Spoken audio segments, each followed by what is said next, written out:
From Hi, Wish this TV is Kylie and the Conway, All-Indiana and this is your News Podcast 8 Daily Network. 8 for This Thursday, is the October News 8 6th. Daily 8 We will Podcast start our with Wish Thursday TV's with the Kylie chance Conway. for some A Wish spotty TV showers. It's a little News 8 drizzle this update. morning, but then we're going to dry out and have a great afternoon. Another above-average afternoon with highs into the mid-70s, and then a cold front passes through the state tonight. And so tomorrow, the lows that we saw today are probably going to be about the highs that we're going to see on Friday. So a big cool down just ahead. 4 people were shot and 2 people are dead in 2 separate shootings in Indianapolis. The most recent double shooting happened on the Far East Side in 2 separate locations. Both were near 38th Street and Post Road. IMPD says officers nearby heard gunshots. That was around 3 this morning. Officers found one man shot at a gas station. He's said to be stable. Officers then found another man had been shot at a nearby apartment. That man did not survive. It's unfortunate we're here talking about another homicide. It's unfortunate that we're here talking about another family, 2 families that have been impacted by gun violence in the city. Things have to change. Things have to change.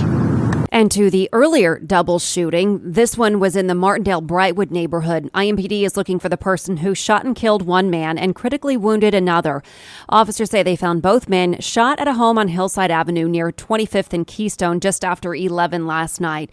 Police say one man died at the scene. IMPD says it's looking for witnesses right now. Officers haven't released any information on a potential suspect. And students at Purdue University are mourning the death of a classmate killed in his dorm room. Hundreds of people gathered last night on campus for a vigil in memory of 20-year-old Varun Cheda. Cheda was from Indianapolis. He went to Sycamore School and Park Tudor. Teachers say that he was brilliant, funny, and well-liked.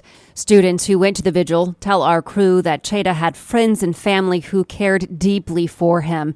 Another vigil is planned for next Wednesday night at 8 o'clock at Hovde Hall.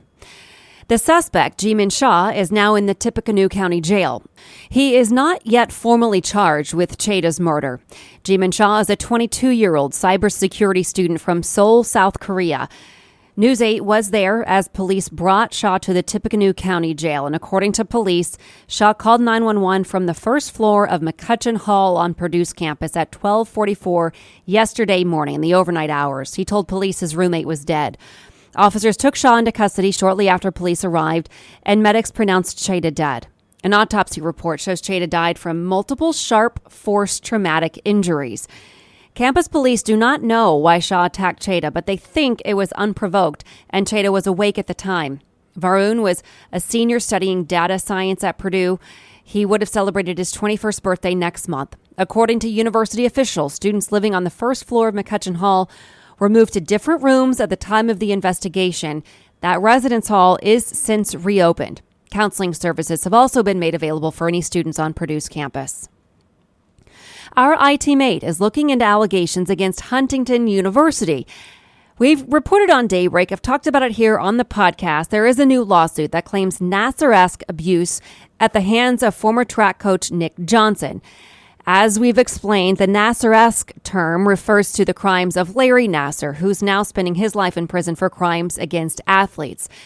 Now our IT mate reached out to a legal expert at Indiana University about this latest case. Jennifer Droback says the 2 plaintiffs will need to prove that they had complained about the abuse to Huntington officials in order for the university to be held liable for violating Title IX.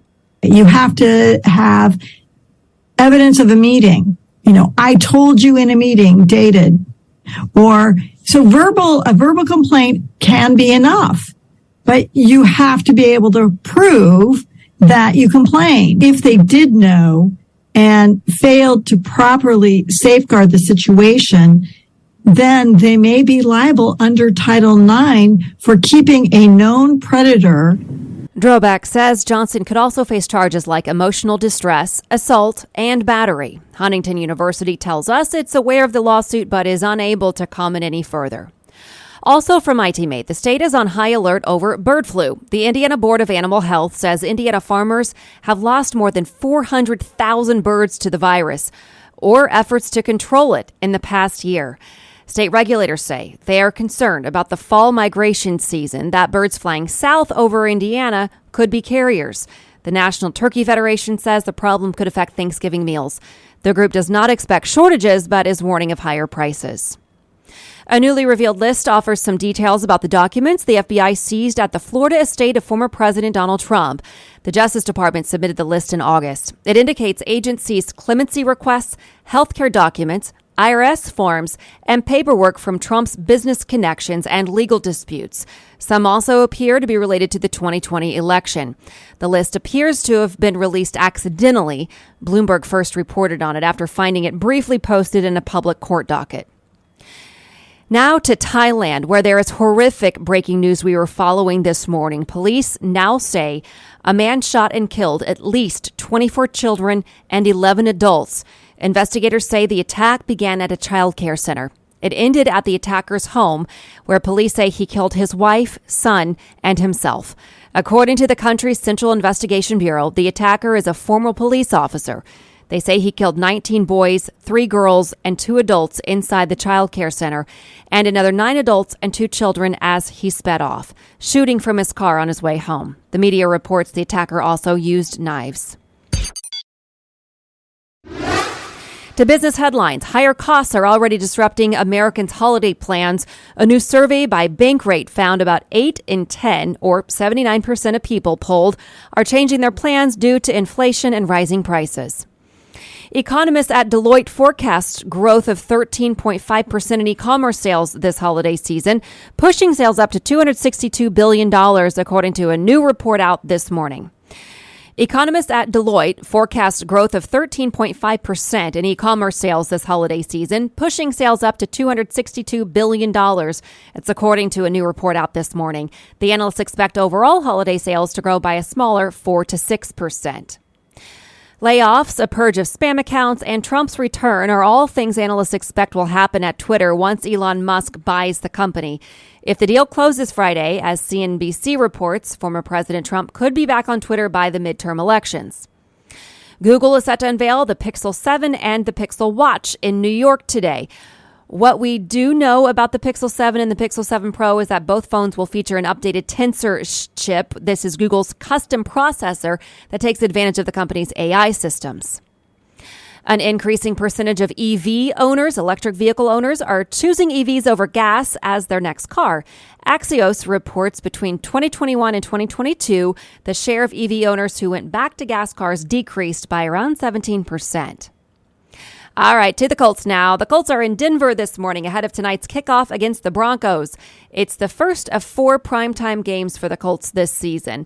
The Colts are shorthanded again. The injury list includes All-Pros Jonathan Taylor and Shaquille Leonard. The Colts have been starting slowly all season. They've been outscored in the first half 65-23. Today, the Light for Levi Foundation kicks off 2 days of fundraising. For 2 years, we followed Levi Chisholm's recovery from a near drowning and the worldwide response to his story. And now a celebrity chef is getting involved. A few days worth of fundraising is kicking off at Wahlburgers. Celebrity chef Paul Wahlberg says he tries to get involved in the community where his restaurants are, and he's got one up in Carmel. In November of 2020, Levi and his twin sister Lainey experienced a tragic near drowning shortly before their second birthday. Lainey miraculously had a full recovery, but Levi suffered severe brain damage. In the months after, Levi's parents shared his story and then were given financial donations, which helped them fund the Light for Levi Foundation.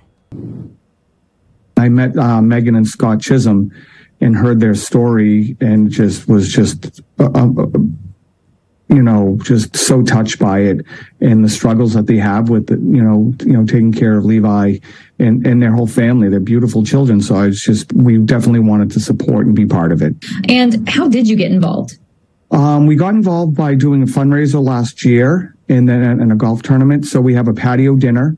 And so this year we're going to do a patio dinner at Wahlburgers.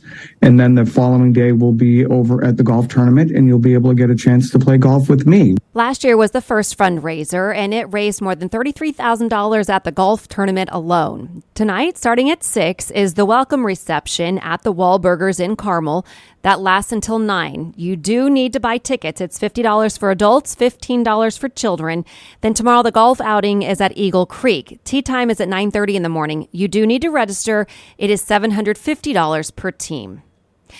And today is the return of the Headless Horseman Festival at Conner Prairie. Conner Prairie is ranked among the top 10 corn mazes in the country, and this year's Scary Maze theme is pumpkins. There are also hay rides to explore. See the Headless Horseman, a magic show, food, music, and several other festivities. Kicks off tonight. It runs each Thursday to Sunday through October 30th. Hours are 6 to 10. Admission to the festival is free for members, $20 for non-members. Kids 2 and under are free. Headless Horseman hay rides are $5 for members and $25 for non-members. I did buy my own family tickets this morning, and the ones for the Headless Horseman hay rides are selling out so fast already. Friday and Saturday nights are sold out. You can get a few others for Thursday and Sunday nights if your schedules allow. But if you are interested, I would highly recommend you going to Conner Prairie's website and grabbing those tickets. And tonight is also opening night for this year's Heartland International Film Festival. Festival organizers say there are 115 films featured. That includes 11 Indiana Spotlight films, 17 special presentations, 3 U.S. premieres, and 11 world premieres. The festival starts at 6 tonight with a red carpet at Newfields. It runs through October 16th. We do have a full lineup of all the films and where to watch them on wishtv.com. You can find this story in the As Seen on Wish TV section. This has been your News 8 Daily 8 for Wish TV. I'm Kylie Conway, online at wishtv.com, and follow us on Facebook when you search Wish TV. This is the News 8 Daily 8 podcast with Wish TV's Kylie Conway. A Wish TV News 8 update on demand for even more on demand and on the go. Connect with Wish TV on Facebook at wishtv.com and on the free Wish TV mobile app. Thank you for listening, and be sure to like, subscribe, and follow this podcast for updates every weekday morning on the All Indiana Podcast Network and wherever you get your podcast.